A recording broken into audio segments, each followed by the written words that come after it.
welcome back from the, I'm sure, all too brief break there. And welcome to the Children and Play session.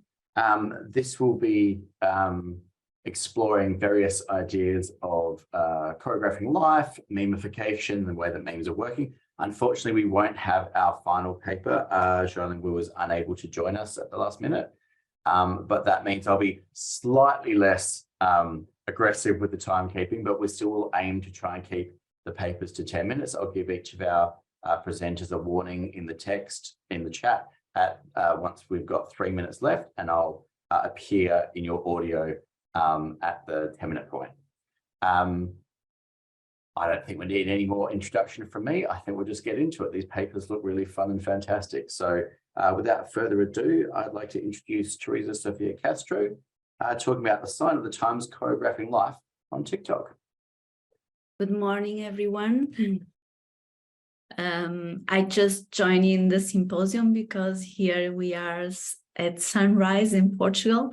So I come from Portugal, from University of Lusófona and Secante.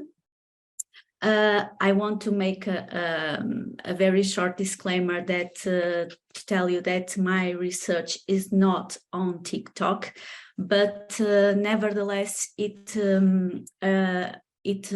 appeared during my longitudinal study, ITech families, during COVID times, because I do longitudinal research with 18 families that are based in Portugal, 16 of them and 2 in the UK.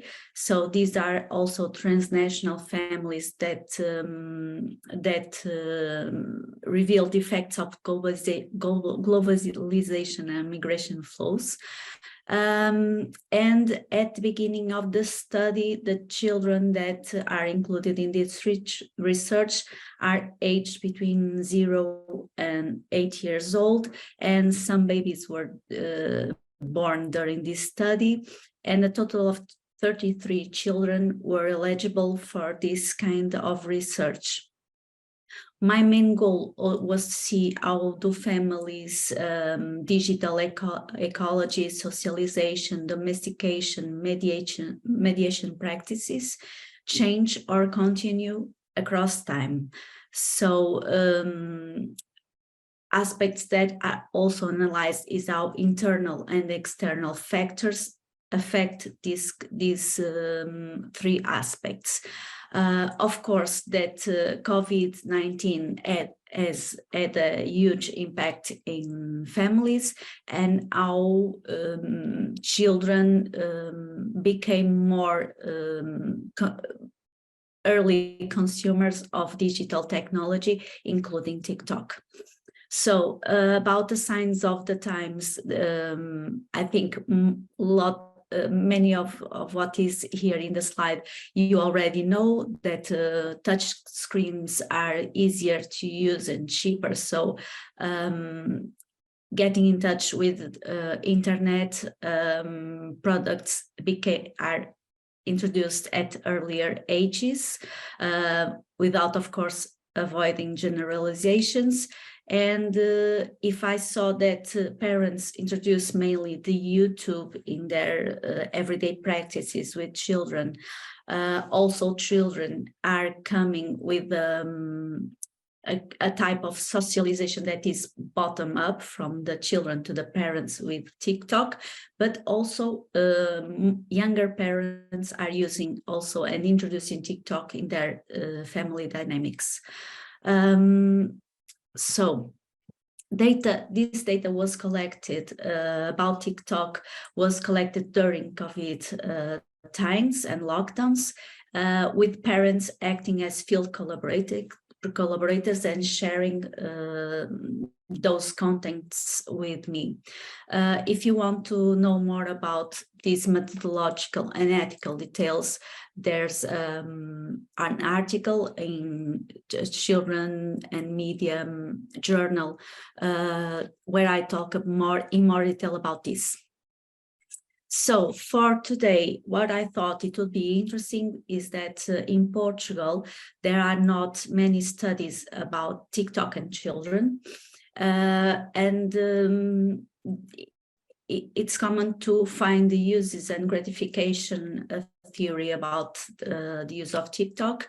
So I tried to add a new angle. So I did some exploratory data analysis based on some inspirations in terms of theories and concepts and authors. So I see this this inspiration, the work of Goffman's and the presentation of the self for understanding how young people are constructing their social identities through these kind of interactions and theatrical performances, and how they perform and act on different roles and follow scripts performing for an audience, and aspects of that performance that include verbal and non-verbal communications like gestures, facial expressions, and body languages. I also found this article from Jackie Marsh and all about how they categorize play based on play types of uses. That is a proposal that comes from an offline context, but it also can be inspiring to analyze the online context. And we see here 16 types of play, which makes sense because the lines between online and offline are increasingly blurred. So I follow also the idea that young children nowadays, and we all nowadays, live an own life, as Florida puts it, and that also here the concept of converged play, following this entanglement between offline and online, traditional and digital play, which comes from this daily life, so that marries the integration of digital and non-digital artifacts in our lives. So what we have here are some examples of TikTok videos that talk about how children relate to popular culture and popular cultural artifacts and text in the form of that kind of converged play. We also have here 3 main characteristics, as Edwards and colleagues put it, in the sense they are multimodal, in which they combine speaking, listening, gesturing, singing, and audio moving images. They are also at the same time global and local. It means that they are produced in the intimate sphere of the home, but they come to the outside world. And also they combine the traditional and digital, as you see it too. Here from the past slides, you can see that I chose some types of play that I can see through these two TikTok videos, namely communication play, in which the children use words for singing and to tell you how to produce a receipt.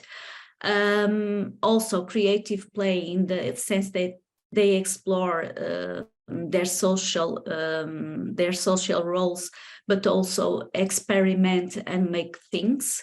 They also have objects with which they interact, either digital and non-digital, and the aspect of role playing that is covered in these two videos.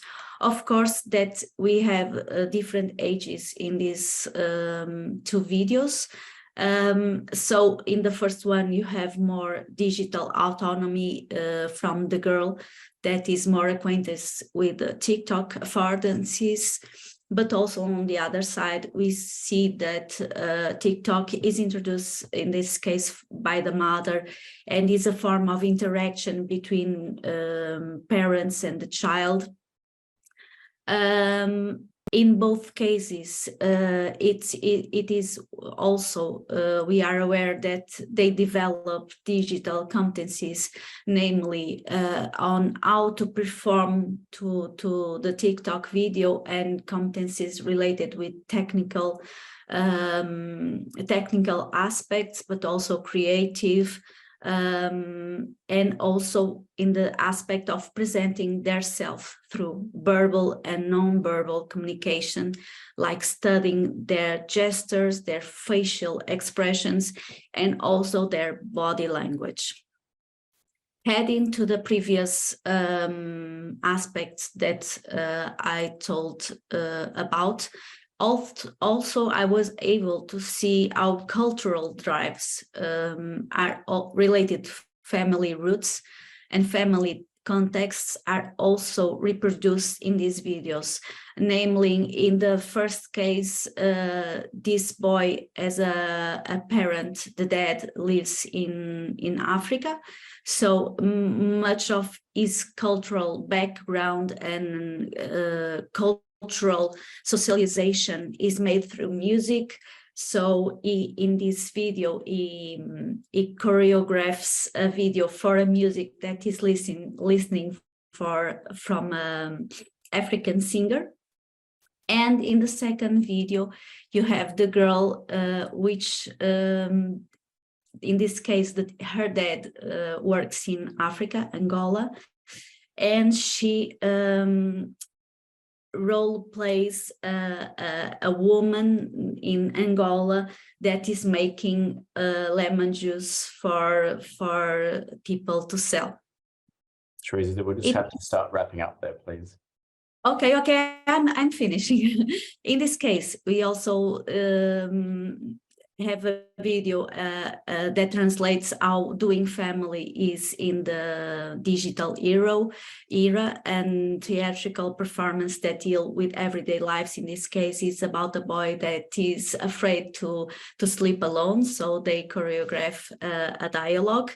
But also we see in these kids already the sense of reach and audience engagement through the sharing of their TikTok videos, and even they're bringing for the offline contexts the choreographic gestures that they have for these kind of videos. Final thoughts. These examples reveal on the one side the engagement of children and families with popular cultural artifacts like TikTok. There is the distinction between traditional and digital play no longer exists. There are also opportunities for personalized meaning making of the world around them, and acquisition of digital skills like video, technical and creative, but also challenges in terms of the blurring between public and private, and contact and content risks. And that's all. Thank you. Magic, Teresa. Thanks so much. Yeah, really interesting stuff. We'll pass straight on then to Madelyn Garcia, who is talking about, is it worth a laugh, understanding the mimification of videos with children's subjects on TikTok. Madelyn, the floor is yours. Good afternoon, everyone. I'm Madelyn Garcia from University of the Philippines, Los Baños, and I'd like to share my initial findings on this ongoing examination of the digital circulation of short-form videos of Filipino children on TikTok that are memified or turned into memes. So first, I'd like to share a very brief context of TikTok use in the Philippines, and then talk a little bit about Filipino memes or what we call just for fun pages. And then I'll focus on the themes of these meme videos and end my discussion with several ethical implications and policies on this matter involving the rights of children in the digital age. In the Philippines, TikTok is a widely used social media platform that it ranked third next to Facebook Messenger and Facebook app as the favorite platform among users. And it has at least 43 million users, and it has reached more than half the local internet users, of whom majority are female. So this massive use of TikTok in the country calls for media monitoring, given that viral contents from these platforms are gaining wider and wider reach in the process of memification. So meme pages or just for fun pages are common, not just on TikTok, but on the rest of the social media platforms, such as Facebook and Instagram. And we can look at just for fun pages as platforms that are dedicated for sharing memes and contents intended for humor or comic relief. And it is also common among these pages to upload videos with no proper attribution at all, which indicates that these videos are not actually owned by the admin or the page moderator themselves. And also the types of contents shared by these pages are more freely and easily shared because it is assumed that these videos and images have no copyright. And another common thing among these pages is that they post a combination of static images and moving pictures or moving images. But my focus on this discussion is basically on the short form videos. The subjects in these so-called funny videos also vary. One can arrive at several themes or patterns. But what I find striking so far, if not alarming, are those videos that captured kids. Whether or not these kids are aware that they were being filmed, these kids are being turned into a subject of gags, ridicule, or even humor.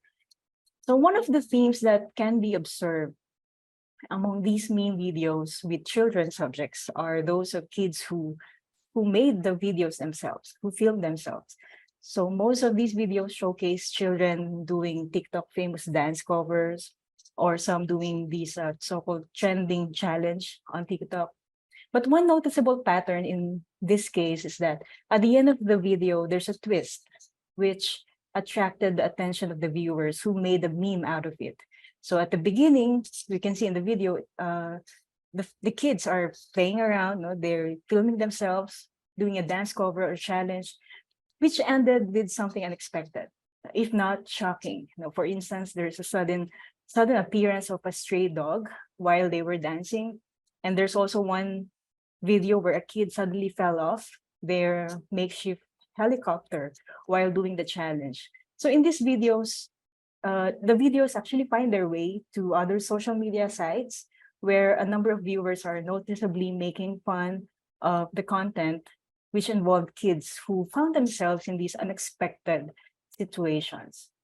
The second theme pertains to several clips from TV news coverage.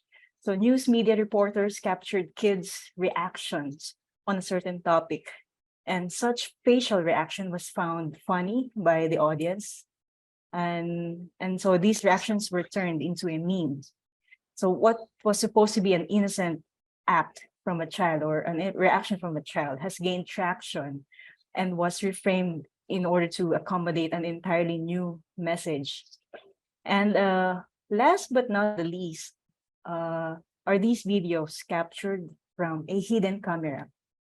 So in this pattern, the kids' innocence or playfulness is turned into a laughing matter. We know kids, they act in ways that are natural to them as kids, of course, but in the eyes of the viewing adults, these acts can rather be funny. A common instance are videos of young boys participating in basketball games. These games are commonly held in small villages throughout the country. The audience would laugh at these boy subjects as they innocently act in ways that adults find meek and feminine, which is contrary to the audience's stereotypical notions of basketball players who are tough, macho, and masculine. And so what's common among these videos is that these kids who are inherently vulnerable were captured at their vulnerable states, you know. And each of these videos can be found also on other social media sites such as Facebook and Twitter. And in most cases, these videos were circulating under new pages and earning a hefty amount of likes and shares and comments. And also in such cases, whether these videos of children were uploaded with their knowledge may not be determined because the original uploader might be difficult to trace. No, it cannot longer be traced. And nevertheless, these videos were re-uploaded to these different sites with a different caption for a different purpose that are void of their original context. So in this process of mimification, their videos turned out to be decontextualized and given new interpretations, in which the meaning of the video is now determined by how it is reproduced, how it is given new captions and shared and cross-posted in different platforms. And overall, this mimification raises significant ethical questions that these videos, while they intend to serve just for fun gratifications, these videos could potentially be a violation of the child's privacy, the child's dignity, as well as their personal rights. And these videos can also have a significant impact on the child and their family, causing experiences of embarrassment, shame, and even harassment as a result of their becoming viral in those videos. And in other words, it can be seen as a form of abuse that's often given less attention. So as children's vulnerability increases due to this limitless public exposure facilitated by meme accounts or just for fun accounts, it is important to talk about the dangerous implications on children's rights in the digital age. And so the universal perspective on children's rights, needless to say, should be tackled in exposing children in various media platforms such as TikTok. In the Philippines, our country is a signatory to the United Nations Convention on the Rights of the Child, UNCRC, which means as a country, we must ensure that no child shall be subjected to arbitrary or unlawful interference with his or her privacy or attacks on his or her honor or reputation. And also, the UNICEF has set several guidelines for covering children, but these guidelines give more attention to journalistic practices involving children or in creating news or publishing news involving children. Similarly, in the Philippines, there's also this guide for media practitioners on the reporting and coverage of cases involving children. But this was formulated in 2008, but as observed, it has yet to be updated. No? But the media practitioners, according to this guide, refer to all persons who are involved in any form of mass media, including the internet. Several laws in the Philippines have been passed protecting the child, and these laws provide for their confidentiality. And the confidentiality clauses are meant to protect the child, on their right to privacy, to prevent the child from trauma, social stigma, and protect them from further suffering arising from inappropriate coverage or publicity. So we also have the Data Privacy Act of 2012, which applies to children and provides specific provisions that apply to processing personal information of minors, which and this Data Privacy Act of 2012 is enforced through the National Privacy Commission. But despite the existence of these laws, these videos are widely circulating, and yet no one is held accountable for this form of mimification. And to end this presentation, I would like to turn to Charles's concept of distributed responsibility in understanding this phenomena. And I'd like to highlight this so-called distributed responsibility because one factor that contributes to mimification and virality is that the online viewers tend to feel that they are not responsible individually, rather they are invisible parts of an ungoverned and therefore unpunishable users. But as places would note, we human beings behave differently when we know that we are going to be held accountable for our actions. So it is important to increase public awareness on this matter. And even the tech company, TikTok, remains weak in content moderation for videos involving children, and it has yet to consider rules for those videos of kids who were secretly filmed. And issues of access also to kids below 13 years old, still unresolved. So indeed, it takes a We'll have to wait village. to wrap up there. Right, I'm going to wrap up. It takes a village to raise a child, as we know. So much work is yet to be done in this ever complex digital age. And still, responsibility rests on us in making a world that prioritizes protection and respect for our children. Thank you very much for listening. Magic. Thanks so much, Madelyn. And I'm sure there'll be questions that we can loop back to when it gets to the Q&A session in a little while. But thank you for now. And for our last speaker in this session, we'll pass on to Emilie Owens with the paper Cold Take, the Mimification of Youth Experience on TikTok. Emilie, the floor is yours. Thank you very much. It's been so interesting to join in, even if just for this last panel, because it is also very early here. So hi, my name is Emilie Owens. I am a PhD fellow at the University of Oslo, and my presentation refers to one section of my PhD that is ongoing at present in terms of its research. It's Cold Take, the Mimification of Teen Experience on TikTok. The title Cold Take is a reference to a video that I came across recently, which was opened by a young person saying, cold take. And I just had this sort of moment of realization that you have to understand so much to take part in the world of TikTok as a teenager. The references implicit in that sentence, cold take, are significant. And I think that speaks very well to the aim of this particular section of my project. So very quickly, I'm going to do a background, state the problematic, introduce the proposed theory that I have for approaching this problematic, and then end with some hypotheses, because this is a project that is ongoing, so I don't have any results to present, but I do think that the problematic and the proposed theory will be interesting. So the background, in 2019, I heard a news podcast from The Guardian that introduced me to TikTok. And then throughout 2020, I saw, as I'm sure many other people did, several dangerous, news reports about the dangerous TikTok trends. They've shifted, but not disappeared. As such, I wrote my master's thesis on the topic of TikTok. I am the main character of this neighborhood, understanding TikTok through young people's media practices. In order to sort of shift away from these discourses of harm, I tried to look at TikTok as teenage media practice, and I came up with a few practices through which TikTok offered young people a way to explore how to be in the world and write their own stories. This, it was my attempt to sort of move away from Drottner's idea of the media panic and explore TikTok as it is used by young people. My PhD research builds directly on that. So rather than focus exclusively on TikTok, I am now expanding beyond TikTok to look at the lived experiences of teenagers in a mediatized present.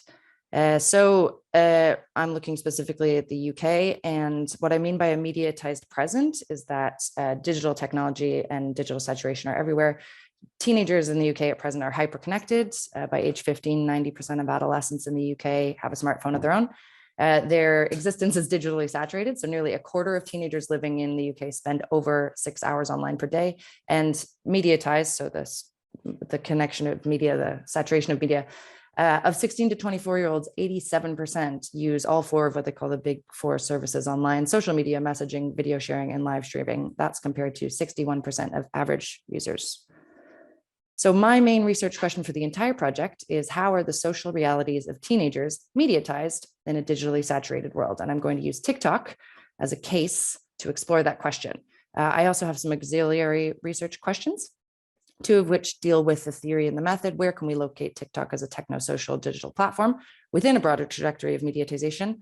And the second, how can we approach the study of TikTok in a way that accounts for agency as well as institutional structure?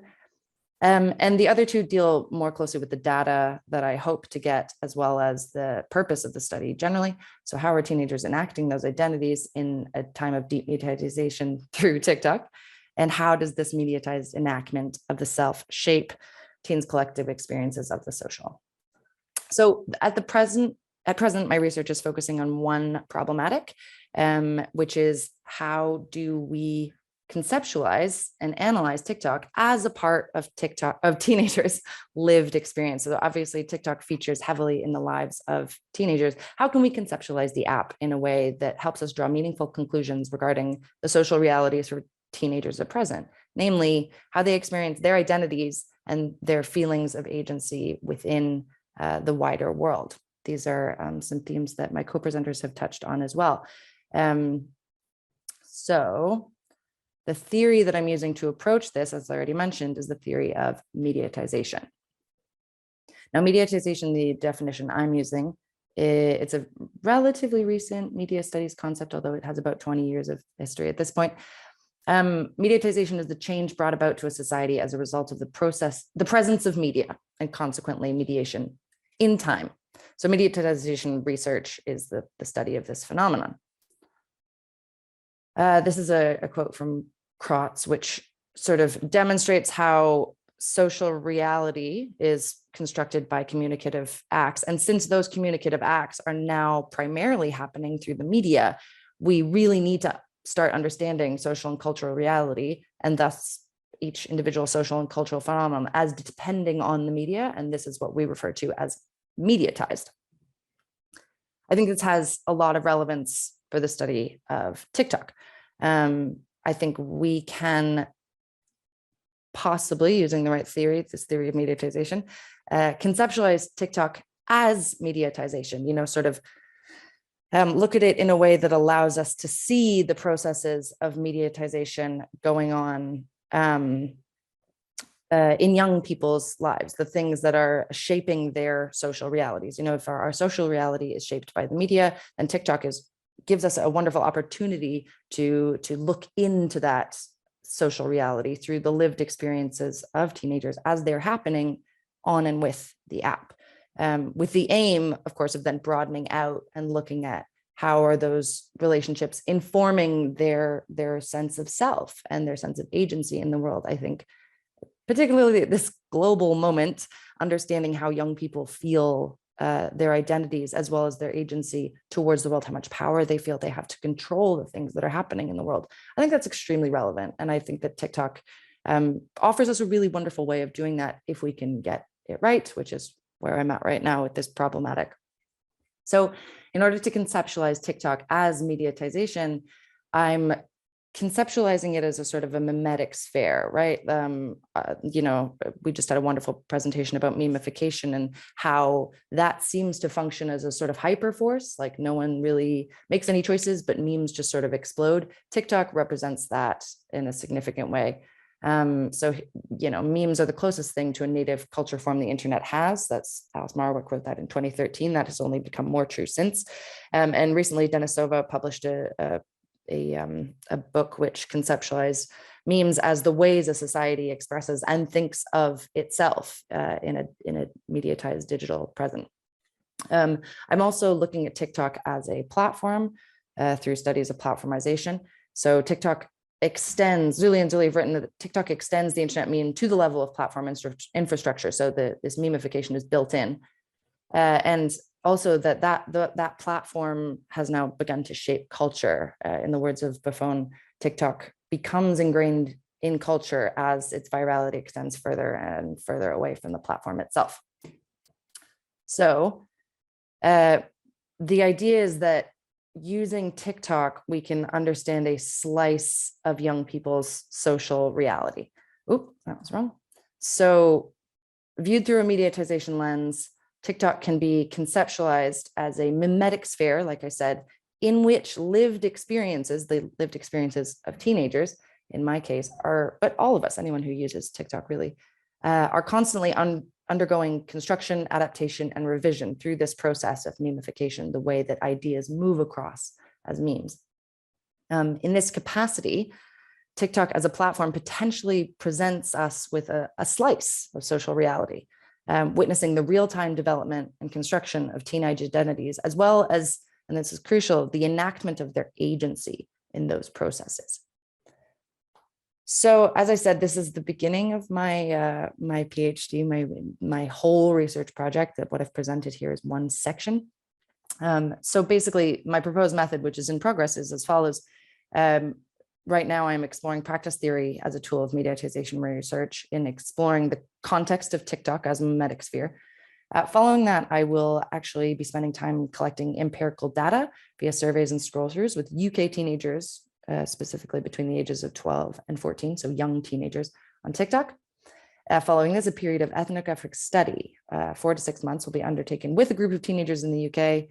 And finally, analysis from the data from the perspective of mediatization research, again, going back to this conception of mimetic practices and the meme sphere of TikTok, and how that it has the potential to shape agency and identity, will be used to analyze this ethnographic study and hopefully publish what could be really useful information in this area. Finally, a few hypotheses that I have regarding the work at present based on the work of others, as well as just like gut feelings and being on TikTok myself. So I suspect it is expected that perceptions and performances of gender are going to play a significant role in the relationship between TikTok practices and experiences of social reality. There are findings on similar digital and social media to that effect. I also expect to find the idea behind the study is that, again, we're placing TikTok within a broader social reality, which of course includes face-to-face interactions and non-TikTok interactions. And I expect to find that those in some way reflect or are shaped by TikTok practices, the TikTok practices of teenagers, as well as the content on their For You page. Particularly given the fact that I'm going to conduct this study in the UK, I expect class and an awareness of social status to be a shaping factor in how TikTok practices first form and then consequently extend beyond TikTok. And finally, based on previous research in this area, and notably a book published by Kay and all last year, I expect that TikTok practices will reflect and influence teenage activism, their agency in expressing their perceptions of justice, social justice, as well as how they conceptualize politics and develop and act out a political awareness. And I believe that's me. So these are the works I used, and thanks. Great timing. Magic. Thanks, Emilie. Can I invite Madelyn and Teresa to come back on camera as well, and we can slide into the Q&A session.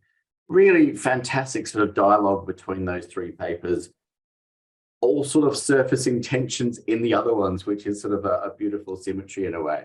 But I guess we've got ideas of various forms of sort of authentic play in Teresa's paper. We've got memes, especially focusing on the sort of the privacy and dignity issues of them, but not just, especially those memes and those instances where children lose control and aren't the arbiters of their own image effectively. And they've got Emilie's paper, which really sort of looks at the importance of TikTok as an expressive medium to be a teenager.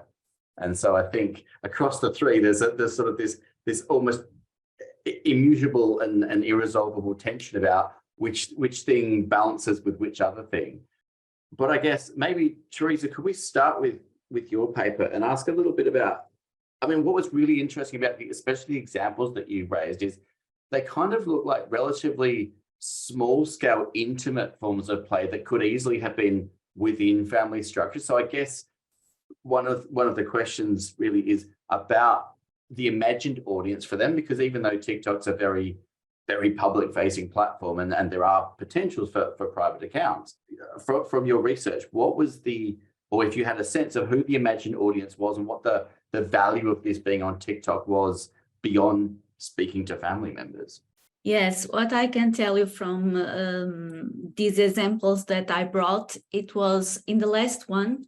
I think the girl was very well aware of her audience and was aiming, maybe following other profile accounts to have a social nest of followers that she could amplify But in the other cases, for instance, one of the aspects that one of the girls start having a TikTok was because we were in lockdown, so it was a way of playing with her friends.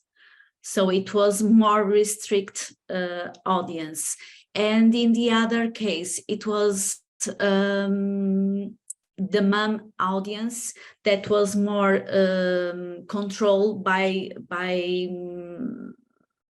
her mom, in the sense that she had a private account and she would share that with only the family relations or the friendship relations.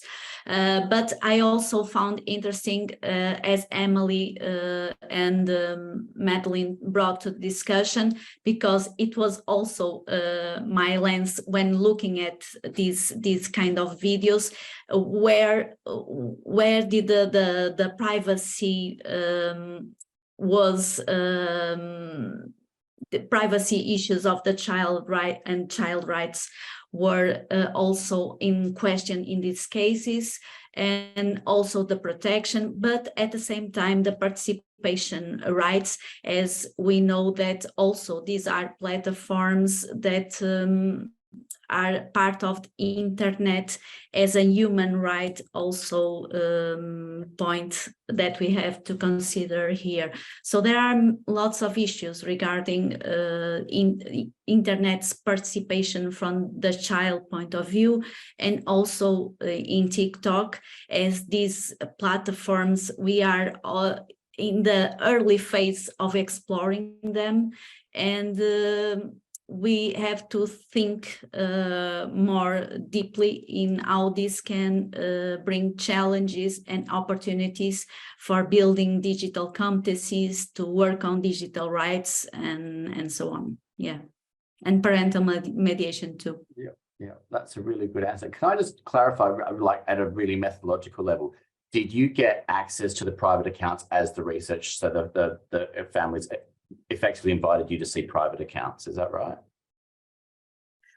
No, I did not do it, because children's accounts, it was like an ethical guideline that I use for myself, but I had access to only what the parents shared with me. Right, okay, great, thank you. But from a methodological perspective, that was really interesting, how, you know, to have access to those quite intimate videos. Madelyn, so I guess we can move to your paper then, which is probably looking at the other extreme, where it's something that is probably a hyper public moment, if you like, but I guess there's a tension there between the meme accounts where kids are creating them themselves and sharing them themselves, but then that sort of real difficulty where things, I think you particularly mapped out cross-platform tensions, where a video gets taken out of its original context and then reposted either to other TikTok accounts or to other platforms, and that's the point where the escalation and the way that it's read by audiences can change radically. So I guess how do you imagine, or do you have some sense of how young people are either mitigating or accepting that as a risk that's worth taking? I think that's the territory that we have to really understand also. To what extent do these kids know that their videos, once they put it in the public space, what extent do they actually expose themselves? In this case, the meme pages, we can see they bank on these kinds of digital objects, so to speak, in which these video materials are lacking these copyright issues. And we can see a difference with other content creators, wherein their motivation to produce content is for monetary motivations. But these kids, they just produce videos making fun of doing their content, creating content through the platform itself, without actually that kind of motivation to expose themselves to a wider public. So I think there's this question also, are these kids really aware? But my other questions also for the parents, how aware they are with the kind of exposure that their kids are gaining once they let their kids, make use of the platforms for for their leisure. Because in the Philippines, children below 30 years old have access to TikTok, and they're using it, as a substitute for play. So that's also one topic that I would like to explore in this ongoing study. I mean, it's interesting, the word substitute there. I mean, Teresa's paper sort of very much surfaces recognizable forms of play, I guess. And I think that, that question of whether TikTok play is play in inverted commas or just a spectrum of play is a really interesting one. And given that the platform's modus operandi is basically going, it's going viral. That's what TikTok really is all about. It's interesting seeing how children's play could be in that space and it not be subject to the same affordances, I guess, that amplify or aim to be amplifying everything else. So thank you so much for that perspective. And I guess, Emilie, looking into your paper then, I guess there's a balance to be struck in terms of how do you imagine, and I know that this is very much at the early stage, but in your sort of theoretical engine, you're very much trying to, or my understanding is you're trying to surface the more positive or more useful aspects of TikTok for youth, mediatization, doing a number of things, including identity formation and social formation. I mean, do you have a sense of how questions of privacy and that sort of related question of dignity that Madelyn raises, how that would get integrated theoretically into a model before you're even sort of analyzing, users and content? Yeah, it's a really good question. And it's one that actually presents a significant challenge in terms of theorizing TikTok, not least because, I mean, every time I do a presentation of TikToks, for example, recently in a seminar group within our department, I did a presentation on TikTok trends, and I presented what I understood to be some pretty major TikTok trends. And I mean, all of the other researchers in the room are on TikTok, and they said, we've not come across these trends at all. So you're also dealing with, anytime you look through a TikTok page, unless you deliberately know what to search for, what you are being served is not at all what young children are being served. So I guess in terms of like a theory, as you say, a theoretical engine, taking account of that is, this is part of the aim of going into the ethnography. It might end up being more of a grounded theory approach, where depending on what the young people say about how they're finding these things, why they're sharing the things that they share, what inspires them to scroll past something or stay watching something. These are things that it's very, very difficult to understand their aims. As I say, they're sort of their agency, how it relates to their identity. Incredibly difficult to understand that from the perspective of an adult researcher scrolling through on a TikTok screen. But I think an emphasis on memes, this idea that certain ideas move across and form a base layer of understanding that sort of turns into a sphere where certain ideas are popular, certain terms are popular, certain things become unpopular. There was recently a meme, I guess, where an audio clip of Bella Hadid became popular, where she was explaining something to do with pizza, and it sounded very unrealistic that she had ever eaten a pizza. I won't get into the whole mechanics of it, but interestingly, I've been looking at that in terms of the two relating streams of practice in the way that young people have chosen to react to that. So some young people are reacting to that by going, it's a shame that she is so visible because she obviously has a disordered relationship to eating and food. And then you get the stream of people going, isn't it admirable that she has a disordered relationship to food? And these are both people within the teenage or young adult bracket. What's interesting, though, is that the connection between the two remains that meme. So if you click on sort of Bella Hadid, the original audio behind that meme on TikTok, you find both streams. So we are finding places where these diverging, I guess, forces, you know, the need to protect children and the risk that they put themselves in, as well as their sense of agency and their right to be there, their right to enjoy TikTok as a space for play. There's potentially these threads that connect them, and those are memes, the shared ideas that bring groups together on TikTok. Because of course you can just post a TikTok into the void and no one ever sees it as a very playful thing. But you're right to say that the whole point is virality. The idea that everybody shares what's going on in TikTok is what makes it kind of so magical. So if we can use these mimetic moments, and they do happen quickly, so this is challenging, but we can use these to start unpacking how those practices differ and why, and then building on the context from there. I think, well, that's my aim, certainly. And I think that would also give us a better insight into young people's use of the digital in their day-to-day lives, and how the digital can be shaped, or in terms of policy structured to protect or to enable. There's one question now. I realized that the beginning of the Children in TikTok event was a long time ago, and that not sure if any of you actually heard the morning presentation, but we had a couple of people from TikTok talk about what they're trying to do, the tools they're bringing in, the changes they've made for young people in particular.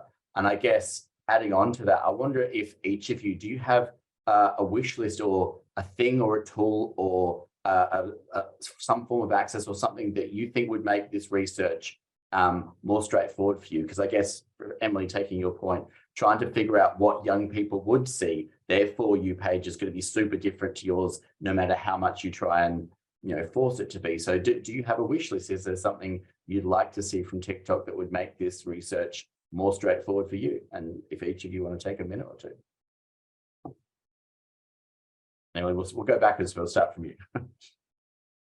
I know it sounds really simple, and I know it's never going to happen, but I would like it for the algorithm not to be a black box.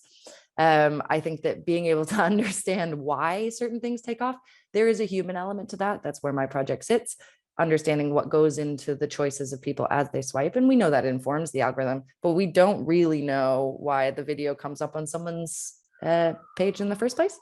So I think, and having it on black box would not necessarily give us, it's incredibly hard to research an algorithm. Even open algorithms are difficult, but I think that would be a start, because we're all talking about the way young people are on TikTok. We're missing this huge piece of the puzzle, which is what happens in the code that leads these videos to move in the way that they do. So that would be my wish list. Yep, sure. Never going to happen. Algorithmic transparency. That's all for sure. Madelyn, did you have something? Well, my wish list for TikTok to join these advocacy for protecting, really prioritizing the rights of children to privacy, and also if TikTok would only also try to track the extent of the contents that they're generating, even in the cross-platforms era. For example, in Twitter, lots of TikTok videos are there being shared by lots of users, usually adults, reusing or repurposing these TikTok videos for different purposes. And I think the lack of awareness also plays in this kind of problematic circulation that puts the children's rights at risk, to their privacy and their right to be forgotten, actually. So I hope TikTok would see that importance of children's, once they would like to claim agency over their content. And I hope that some mechanism would be able to be developed in order to address the potential escalation of these videos getting more traction, and it basically addressing their privacy and their dignity. Yeah. Because once they grow up, of course, they wouldn't want to see their faces being used for other stuff in other platforms. So I think TikTok would be should be also demanded for such kind of responsibility. It's a shared and distributed responsibility after all. Yep, no, Yeah, I mean, great points, big asks, but at the same time, the question of enhancing privacy is always a really important one. Thank you. And Teresa, did you want to close us out? Do you have a wish list? Yes, I do.